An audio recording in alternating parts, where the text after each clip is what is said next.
has their games, right? And we're even seeing today people taking games, ancient games from Egypt, let's say, and repurposing them for the web. You're playing games that are literally thousands of years old, that have stood the test of time. And through the internet, we're now able to express these things to a generation that, for all intents and purposes, should never experience this, right? We need these things. But computers allowed us to avoid human interaction. And it was essentially fighting 500,000 years of socialization. For a very, very brief period of time, computers said, it is okay to not play with other people. Just play by yourself. Sit alone, and I will act as a surrogate to those people, to humanity, for you. Well, it is completely against the nature of man to do this, right? We seek out that socialization. If people are doubting this right now, tell you what, go to Italy when World Cup is going on, right? Go down south when NASCAR is at its peak during the season and people are in RVs traveling around the country with stuff. Go to Texas when high school football season starts. I mean, people want to play and be around other people who are playing, right? It is part of who we are as human beings. And again, we are not the only species to do this, right? We observe this behavior in just about every other clan-based mammal, right? So, again, sitting alone, playing games, watching TV by yourself, it's not something that we are wired to do. So you can wonder why the absolute ramp-up of the adoption of access to people through the internet is exploding right now. I mean, look at the curve. In less than a decade, in the United States, we've gone from just about 0 to 65% of adults in the United States that are wired to the web, right? With broadband, not dial-up, broadband, right? It's absolutely staggering. And we're going to be approaching that point of the 90%. I would say probably within the next 3 to 4 years is really where you're going to see that penetration hit. With the advent of powerful mobile platforms, with 4G networks down the line, with cheaper and ever persistent access that we're getting across the board here in the United States, that number is going to creep up into the 90s. We will forever live in a world that is connected. There is no going back from this.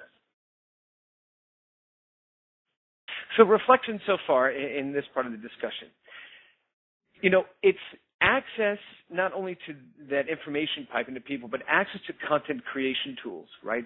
Cheap technology to be able to broadcast through things like YouTube out to the world has allowed this massive content, this massive expression of art, of understanding, of dialogue and discussion to exist in a place we've never had this opportunity before. And remember, we're only doing it over a 16-year period of time. And if you really take a look at the mass adoption of these content distribution platforms, you're only talking about 7 years. 7 incredibly short years. Think of how long it took movable type to really entrench and educate, the serf population. And think about that. When this is a great thing about technology today and why I have such incredible hopes, and I think it has incredible promise for our future. Every single technology platform that has ever been kind of foisted upon humanity has gone through this rite of passage, this trial of fire. Movable type was going to educate the serfs. They're going to overthrow the government. The waltz was the dance of the devil. You got too close to the ladies on the floor and it sent the wrong message. Elvis Presley gyrating his hips on the Ed Sullivan Show is going to drive all your teenage daughters nuts and everyone's going to get pregnant. Dungeons and Dragons are turning everybody into satanic devil worshippers. Television is going to completely void your mind. Movies are a horrible adaptation of the theater that will never take root. Video games will never be held up as art. Right? Every single one of those platforms that has been a transformative, dominant force in society, and turns out coming out the other side of that growth and that adoption curve proved to better society. What we're seeing with the internet and what we're seeing with video games specifically is followed kind of that same exact trajectory, right? So, I think all these things hold tremendous promise. Again, access to cheap content creation tools is absolutely vital and important. Inexpensive connectivity, again, very important. Commodity technology, the stuff is throwaway. These are the platforms that allow people to see the humanity in their creations. It allows them to see themselves somewhere in the platforms that they use. It is that mirroring that keeps us coming back. It is that mirroring that allows us to continue to participate. Entertainment, again, at the consumer level, is the purest route to technology adoption. This is 100%. If anybody tells you, if there are students listening and their professors tell you that's incorrect, they are wrong, and I will tell you why. Nobody goes and buys 65-inch televisions because the news looks great on them, right? It's the same reason they don't go and buy surround sound systems, because CNN is awesome in Dolby Digital 5.1, right? Entertainment is the root driver of the things that we do because we are creatures of comfort, right? When was the last time you saw 1 million people waiting outside of electronic stores for 3 days to get the newest version of Excel or Office? It doesn't happen. But they'll do it for PlayStation 3, right? They'll do it for an iPhone. They'll do it for movie tickets to, God help us if they ever make another Star Wars movie again. They'll do it for rock concerts. We do it for things that give us pleasure, not for things that may even be best for us. And again, the internet is one of the most important communication mediums in the history of mankind, and it was without a doubt the most transformative. Within 16 years, it has literally changed the face of the way we operate on this planet. Everything from our manufacturing to information delivery, to the way we treat our patients, to the way we wage war, to the way we defend our country, to the way we aid countries. It is the most transformative platform in our history. Now, with that, I'm going to take one quick step back here, and I'm going to have to put my headset down so I can grab this piece of paper. So hold on 1 second. If you have any comments, throw them into the text box right now.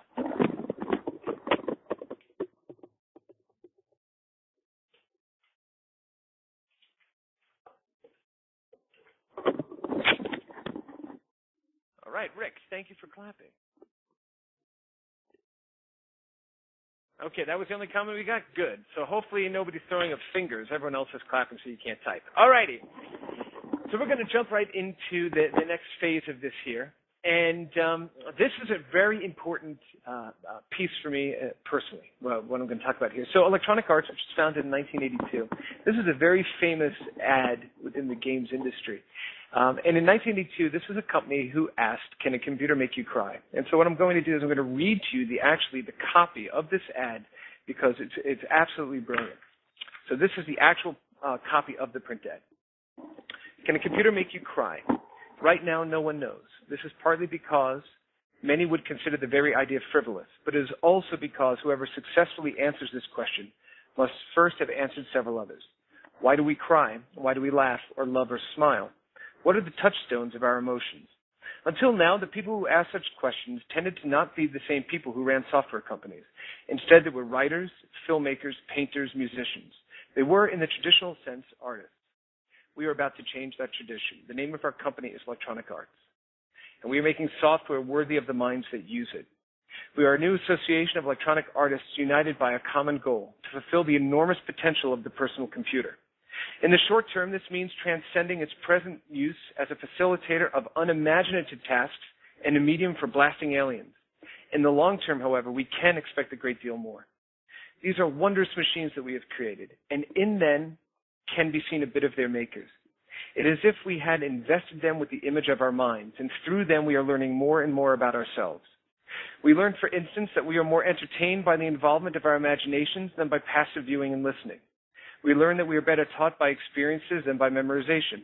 And we learn that the traditional distinctions, the ones that are made between art and entertainment and education, don't always apply. In short, we are finding that the computer can be more than just a processor of data. It is a communications medium, an interactive tool that can bring people's thoughts and feelings closer together, and perhaps closer than ever before.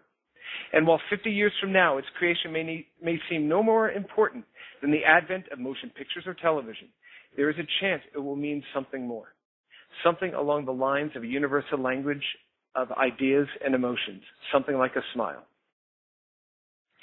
So, It's amazing that back in 1982, the company that basically Madden football sits in, had this vision of reaching forward and wanting the computer to be something more, right? For those of us that grew up during this era, it's a slide that I don't have in this deck because I was afraid that people that have heard me give this talk before, it's a slide I've actually used for over 2 years now. But the reason that I say that this slide is very important to me personally is I'm a collector of machines. In my office here, in my home where I'm speaking to you from right now, I have about 29 of the 42 game consoles and computers that we own in our house, along with an arcade machine that's been built here. And amongst these machines is my original Commodore VIC-20 that I started programming on back in 1980 when I was 10 years old. And the most amazing thing about computers at that time was the limitless possibility space that they represented. When you're 10 years old, you are told what to eat, what to wear, what time to go to bed, who you can play with, when you have to do your homework. But and basically you have no power. But in a computer, you could be anything you wanted to be. It was the most empowering tool to give to a person who lacks power. This is what we are experiencing right now in a very real way with technology adoption, internet connectivity in countries where it had previously been forbidden, or places where domestic violence is typically very high. There was a study that was done, and I'll have to find the document that talked about Middle Eastern homes and families where the women had access to the internet. And what they're finding is that within those homes, domestic violence and divorce is on a massive downswing, because not only are women becoming educated, but the men in those homes are also becoming educated as well. And they show several other regions in the world where the same phenomenon is happening, right? It is empowering people, right? And that, again, brings happiness and brings smiles, right, to people. And this is where it achieves its highest form once again. So this is why I say it's so important, because the things that impacted me as a child, I understand why these things were important. These are the things that, as a parent raising children, my children are discovering, right? So can a computer make you cry? We've answered that question. It's absolutely yes. And those of you that play video games know there are games that will absolutely make you cry. All right, next slide. Sorry. A little bit of preaching there. So it's important to realize, this really is only the beginning. Will this medium mean more to future generations than it does to us today? And which is without question. So what I want to do now is take a look at technology's presence and influence in society today at this moment. So there is something that I completely subscribe to because I love it, and it's nerd fashion, right, or geek culture.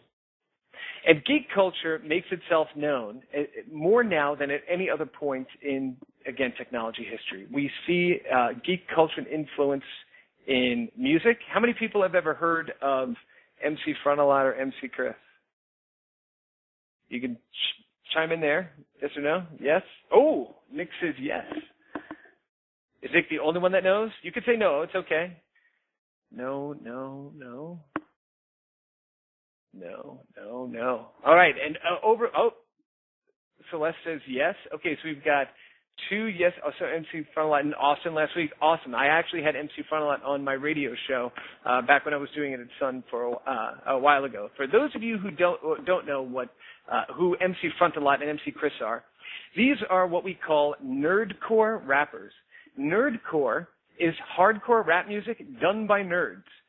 So you can see MC Chris's album. You may not be able to see too clearly. The name of his album is The Dungeon Master of Ceremonies. These are artists that basically rap about internet activity and video games and, meeting women through online chat and all these sorts of things, right? They speak directly to this undercurrent of technology adoption, technology socialization that sits out there, and it's bubbling up to the top. What's very interesting about these 2 particular artists is that